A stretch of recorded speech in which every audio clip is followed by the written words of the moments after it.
This video is going to talk about uh, operating system processes and eventually threads as we start looking at programs that are multi-threaded or use more than one thread.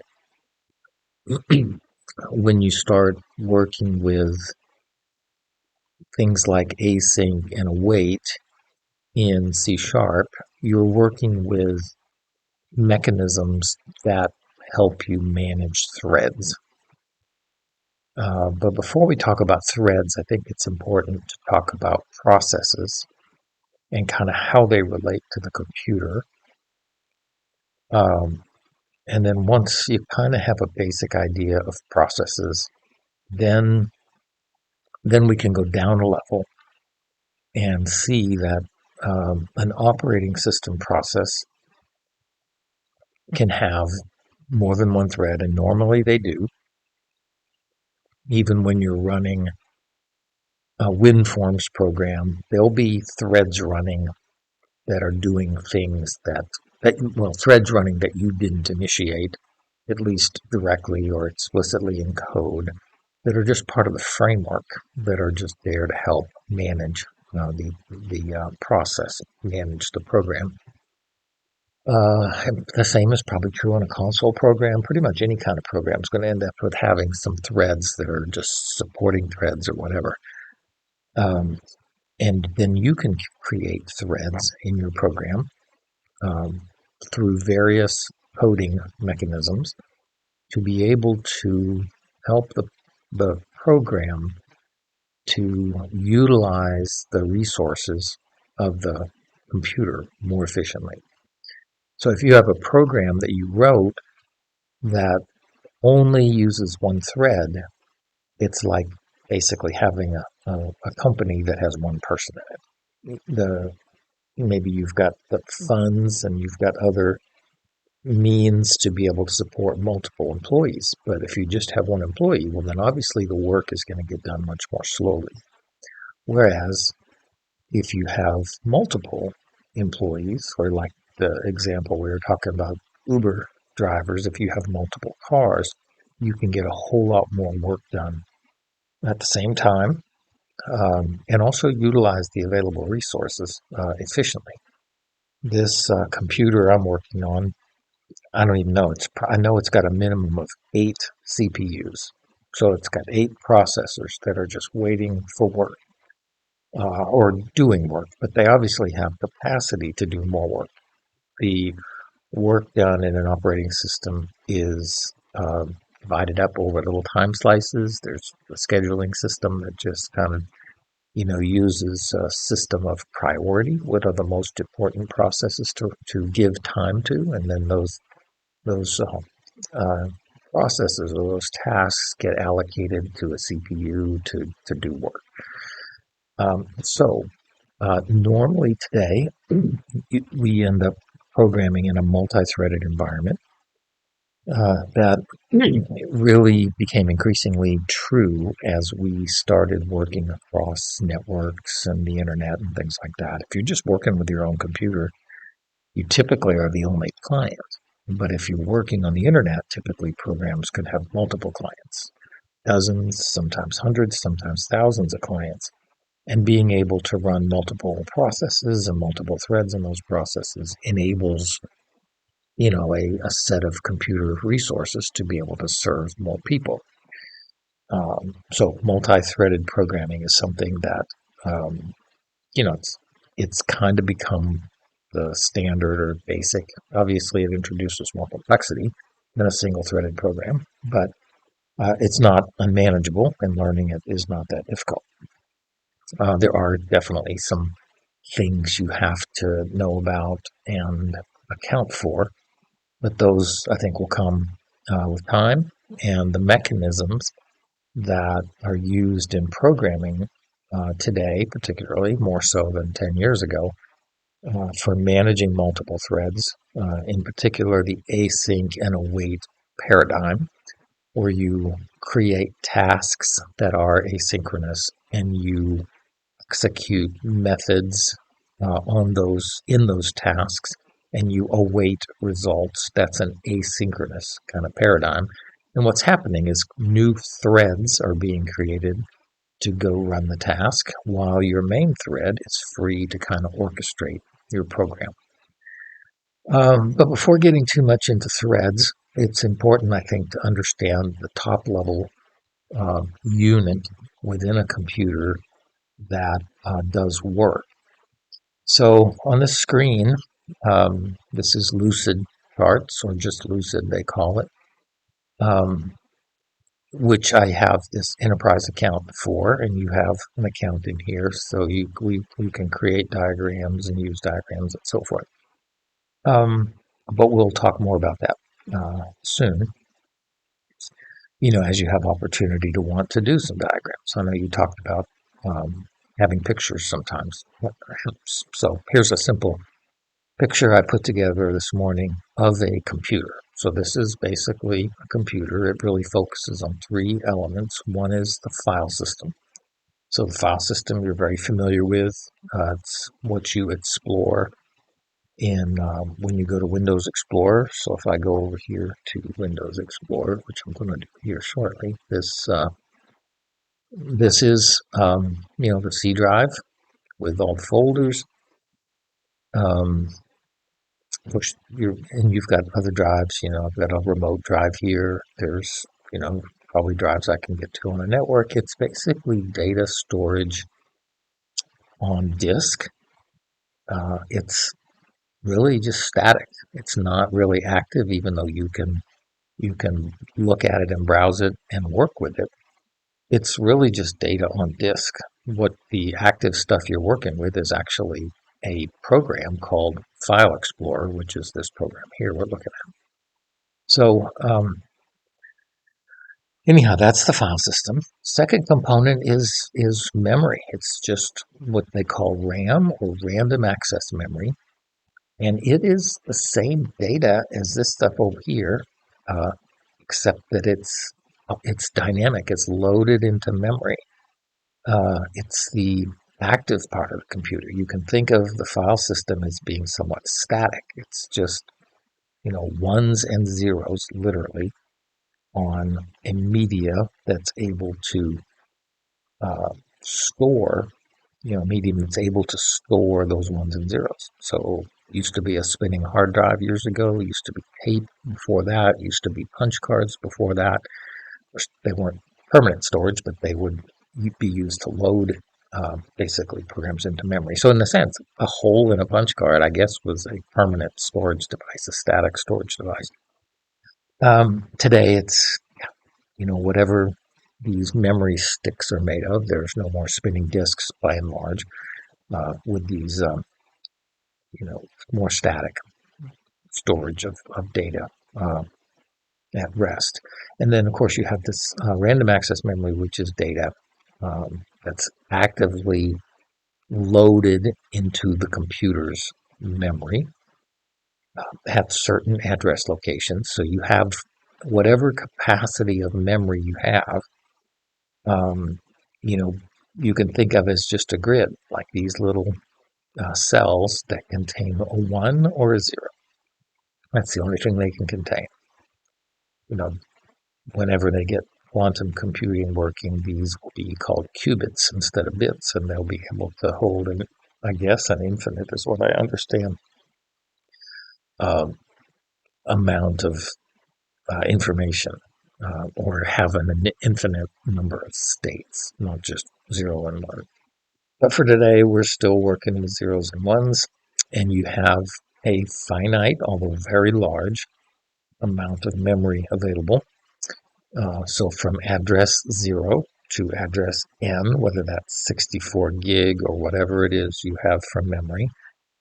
My computer, I think, has 32 gig, this one here, so it's a lot of memory. Your computer has 8 gigs, so that's one reason why the performance of your computer may be a little slower. But you got this big space of memory. So, and then down here I have the CPU, obviously a gross oversimplification, but it is the orchestrator of pretty much everything that goes on the computer, and it uses these resources, file system and memory, to do its work. And gosh, of course, there's lots of other devices and stuff involved, but these are the main components. So when a computer boots up, it will load. It has a boot routine that's kind of coded into the boot disk. So it's basically a program or a series of programs that are on whatever your operating system considers its boot disk. There's going to be a boot allocation on your disk that's where the program is going to go to run the routines that basically boot up the system. And booting up the system is going to it's a matter of taking your operating system. So if you go into C, Windows, all that stuff under there that gets installed basically on a new computer is your operating system. It's just the programs. And it's going to take these programs, and let's see if I can just kind of, yeah, that didn't work very well. And it's going to load them into a place in memory at an address location. It's going to have just like occupy a given region within your memory, and it will load a sequence of those. And when they're done loading and they're ready to do business, it's just a copy. This is called an image, a file image that gets loaded into a place in memory, and then those programs get executed. They'll have an entry point, just like your main function, and the operating system will run them. It'll load them and it'll run them. And then your operating system is running. And if you start a computer and you don't run any user programs, so I've got Notepad up here as an example, or Visual Studio, or Microsoft Word, or whatever those programs are. If you haven't run anything yet, your computer will be very active already running the operating system. So, if you go into Process Task Manager, you're going to see dozens of programs running before you even start running one of your programs that you want to run. And that's basically the operating system that's loaded. And the operating system will do things like provide some of its programs to you. So without running a user program like Notepad, you can use an operating system program like File Explorer to go navigate your file system. And you can use File Explorer to double click on a file and run a file. And the Explorer actually is what runs the desktop on your computer. It gives you a surface and represents programs as icons, and which is, double clicking on an icon is exactly the same thing as double clicking on a file in the operating system. It's just a graphical way to do the same thing. So if we were to navigate in and double click on Notepad, again, my thing's not layered right here. Notepad would get loaded and be ready to do business. And if you run another copy of Notepad, sometimes you have multiple open. Let's just see, we'll do another one here. I'll just say it's Chrome. We're obviously very familiar with that. Oops. Basically, these images of the programs get loaded into the memory of the operating system. And by interacting today mostly graphically with your computer, you have the operating system focus on one of these programs. So for example, I'm going to come down here and run Notepad. And so I have a copy of Notepad. And nowadays the new Notepad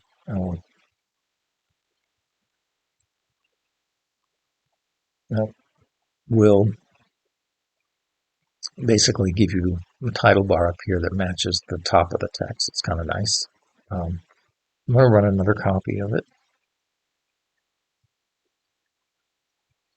It actually just drew focus to that copy. So I'm going to run another instance of it. And I'm just going to go in here. I'm not sure why I'm doing one more than I need to. So Notepad 2. We've got two versions of Notepad running. Those are just like this. They're at a particular offset. This looks like, a rectangular grid, but in reality, it doesn't have any spatial qualities. It's just a cell within the memory layout of your computer. It's just at an address somewhere between 0 and whatever this number is, 64 gig in memory. You've got a address space where physical memory is allocated for that running copy of Notepad. And the operating system manages those locations. And in Notepad, there are, of course, it's in machine language, but there are functions, there are methods, there are properties. I don't know what language Notepad is written in, probably C++, but if it was written in C#, all the things you're working with, main methods, windows, variables, methods, those all are basically implemented at specific offsets. So if you have, let's just say your main method in Notepad is at offset 1000 from the beginning of the Notepad image. So these are images, just footprints of zeros and ones. And when you build this, it will basically build your methods, and your main method is going to be at a certain offset in here. And if it's at offset 1000, and this copy of Notepad gets put into memory at, let's just say, physical address space of 100,000, then the main method in this Notepad is going to be at 101,000. So it's going to take this offset 100,000, go over to the 1,000 offset from its origin, and that's going to give you a physical address of 101,000. So if this was laid down at address 200,000, its main method would be at address 201,000. So it's just offsets from its 0 added to whatever the image is laid down, wherever that process is laid down. And that's basically how these memory locations get. It's how the functions, variables, all that stuff gets laid down into a particular physical memory location. So these are processes. These are programs. These are processes. A single program can be used to run multiple processes. So the process will always have a main thread. Without one thread, it can't do anything. But it will always have a minimum of one thread. A process will always have a minimum of one thread. And the thread is basically just the active agent to do something in the program. It's going to have a current instruction that it's ready to process the next time it gets an allocation of processor. So when it basically, as it goes through its sequencing of scheduling and says, okay, this copy of Notepad is now going to give you a certain time slice on CPU number 3, and this one's going to get a time slice on CPU number 5. Those can run concurrently, and that's how they are allocated the resources of the program. allocated a piece of memory, allocated a CPU to run on.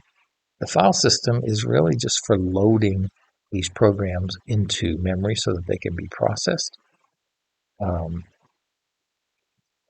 Obviously, their file systems also for storing data that can be processed. So not only do you have programs out here, but you also have other types of files that are not executable programs. But the main point here is these are operating system processes. They have one or more threads. And, of course, where we're going with this is threading. So I'm going to show you one more thing, and that is this program called Process Explorer. So out here on my C drive, I have a folder of programs called sysinternals. It's basically a way to look at and work on the operating system. And this is Process Explorer, and I'm going to run it. So right now, it's just a bunch of ones and zeros at a particular location on my file system. It's not active. But when I double click it, the operating system, all those programs that were loaded at boot up, are going to know, oh, we're going to take this executable file and we're going to find a place in memory to load it, and we're going to load it, and then we're going to run it. So that's what's going to happen here. It's getting loaded, and now it's getting run. This is kind of like a really souped up version of Task Manager. These are the tasks that are running. These are processes. And you can see there's a bunch of them. And processes actually have a parentage. When the operating system starts, it doesn't start every process is going to run. It's going to start some processes that then those processes will start other processes. And so that's what you've got going on here is this win and knit obviously is a very early process in the startup of the operating system. These are also, you got system, that's a process. System is a process. And it's, this is all about managing the resources of the computer. And then you've got this services exe. We're going to start up a bunch of services. And the services, you can go onto your computer and you can look at your services that are running. So you've probably got 100, looks like more than 100 services that are running. They're all initiated by different processes in the boot up process or other processes that are started through the boot up process. And that's basically, these are by and large your operating system. So a lot of processes are services. Services typically run in something called service host. So we're going to start a host. A host is just a kind of a shell of a program that's going to run some kind of content. And you can see this one here. Its command line is at C Windows System 32 Service Host exe. And then I'm assuming this has got to do with what it's actually running. DCOM is a distributed communications. So these are all a low-level operating system. RPC is related to remote procedure calls. That's calling methods in remote processes. More DCOM stuff, system network services. You can see this is all just operating system stuff. So there's a lot going on, in the services area. Explorer is part of the visual part of the program. And you can see under Explorer, I used Explorer to launch the dev environment, which is Visual Studio. Visual Studio 2022, you can see its location on disk, stuff like that. And Visual Studio runs multiple processes and coordinates them all. You can see it's got these things that are related to Microsoft Edge running. You can see the designer running. So this is why it's a separate program. You can see my WinForms program that's actually running, all under the management of Visual Studio, which is all under being spawned by Explorer. Here's Microsoft Edge with its sub-processes. Here's Chrome with its sub-processes. There's another copy of Visual Studio. Somewhere in here is going to be the two copies of Notepad. Right, there's one of them. That's one of them. And I'm not sure where the other one is. It's going to be in here someplace. But those weren't in here before, but when I started Notepad, they're there. So what I'm going to do now, before I wrap up, is I'm going to drill into Notepad and look at threads. So there are, looks like close to 20 threads that are in Notepad. I'm guessing this one here is the main thread, and these others are other threads that are used to operate a Notepad. You saw some of them turn red. Maybe if we bring one of them up, you can see that it basically is going to it's going to do some things, right? You can see there's things going on. You can see, this thread. Anyways, I don't know what they're doing, but you can actually kind of see your program run in here. And you can see the amount of CPU the thread is getting, less than I guess, 1/10 of a percent or 100th of a percent. Anyways, we're going to be starting to work within a process, this is a process. It's process ID 22736. We're going to be starting to work with threads. They have their own IDs. You can see it's just active here. I'm not sure what the red and green are, but you can tell that there's some processing going on. All right, so I'm going to stop here. Probably will send you something else related to threads. It'll be a YouTube video. And then eventually, maybe how this will help kind of prep the way for, working with threads in your program and async in a way just to give you a basis of understanding what it's doing under the covers. All right, thanks.